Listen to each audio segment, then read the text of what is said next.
안녕하세요. 오늘 저희가 함께 살펴볼 내용은요.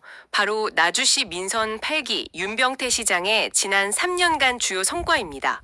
여러분이 제공해주신 유튜브 영상 기록을 토대로 나주시에 어떤 변화가 있었는지 그 핵심 내용만 쏙쏙 뽑아서 알려드리겠습니다. 네, 안녕하세요. 그 영상 자료를 보니까요.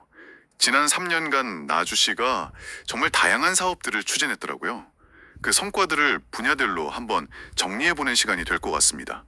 어떤 점들이 주목할 만한지, 함께 좀 깊이 있게 들여다보죠. 네, 영상에서 가장 먼저 눈에 띄는 건 아무래도 빛가람 혁신도시 정주 여건 개선인 것 같아요.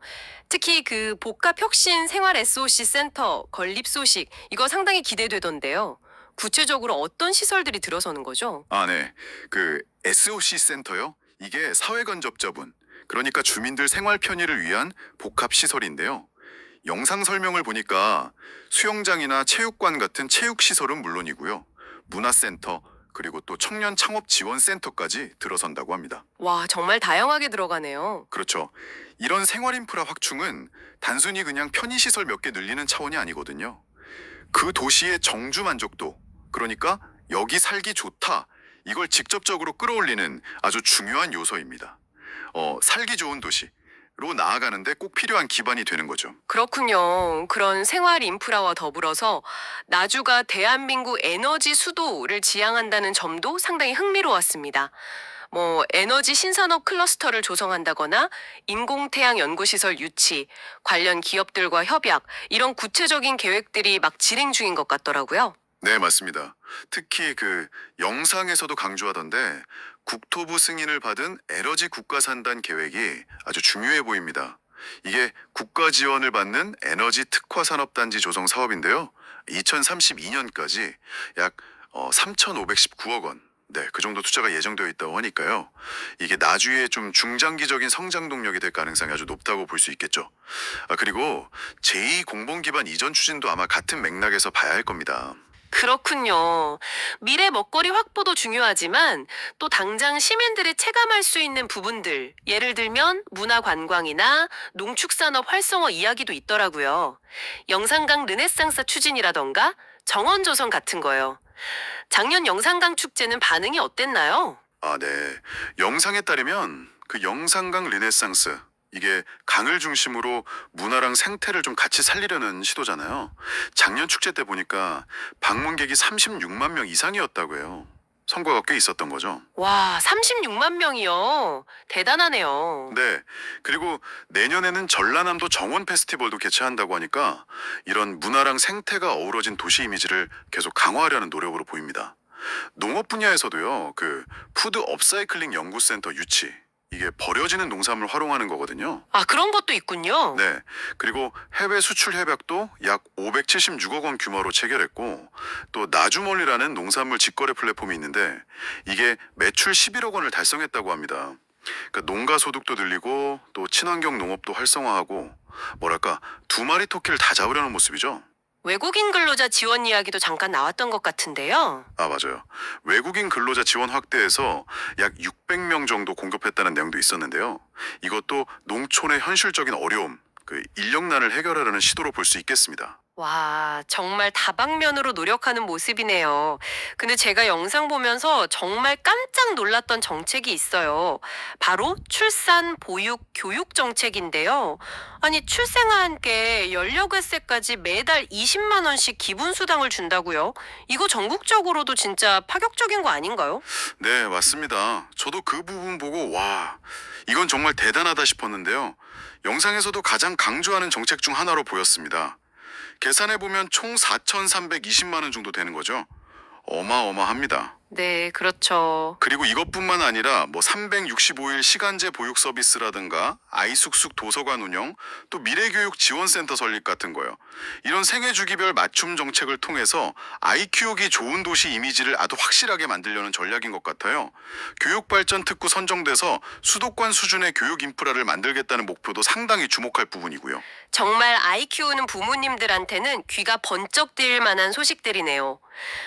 그럼 청년들이나 다른 복지 대상자들을 위한 정책은 또 어떤 것들이 언급됐나요? 네, 청년들을 위해서는요, 전국 최초로 영원주택이라는 공공임대주택을 추가 공급해서 총 100호를 만들었다는 점, 그리고 자산 형성을 돕는 청년 디딤 통장이나 주거비 지원 같은 좀 실질적인 도움을 주려는 노력이 보였고요. 아, 영원주택. 이름이 독특하네요. 네, 그리고 어르신들을 위해서는 경로당 식사 지원이나 냉난방비 지원을 늘리고 치매 전수조사나 예방접종 같은 건강 관련 지원도 확대했고요. 장애인분들을 위해서는 긴급 돌봄센터를 새로 만들고 전동보장구 보험료를 전액 지원하는 내용도 있었습니다. 정말 촘촘하게 신경 쓴 느낌이네요. 그렇죠. 그리고 참전 유공자 수당 확대 같은 보훈 정책 강화도 포함되어 있고요.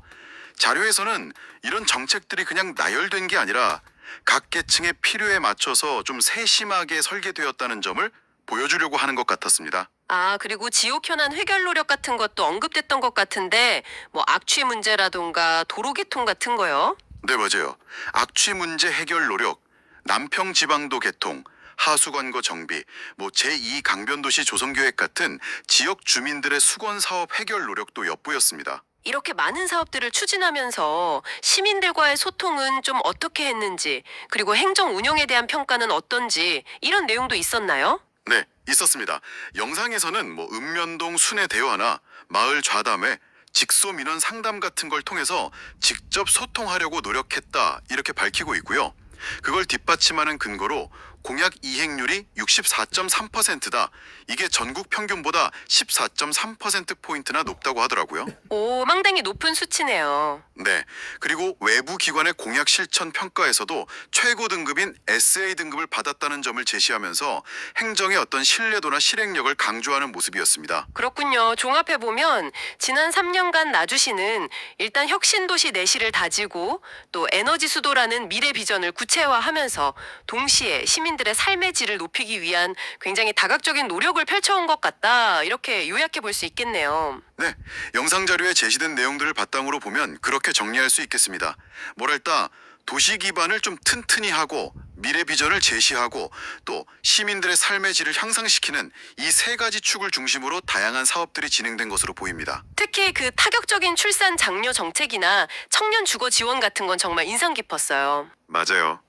앞으로 남은 임기 동안 영상에서 제시된 목표들, 예를 들면 500만 관광 시대나 20만 글로벌 강소 도시, 그리고 에너지 수도 완성, 이런 목표들을 향해서 또 어떻게 나아갈지가 중요하겠죠. 네. 이 목표들이 지금까지의 성과들과 잘 맞물려서 시너지를 낼 수 있을지, 또 어떤 새로운 도전 과제들을 마주하게 될지 지켜보는 것도 상당히 흥미로운 관전 포인트가 될 것 같습니다. 오늘 저희가 살펴본 나주의 변화상 속에서 여러분은 또 어떤 가능성과 질문들을 발견하셨을지 궁금하네요. 자, 윤병태 나주시장, 자, 민선 3기, 8기, 3년 성과에 대해서 알아봤습니다. 더 많은 내용들이 있지만 간략하니 설명드렸습니다. 자, 영상은 영상왕닷컴 정문창 기자가 발췌해서 제작한 것입니다. 감사합니다.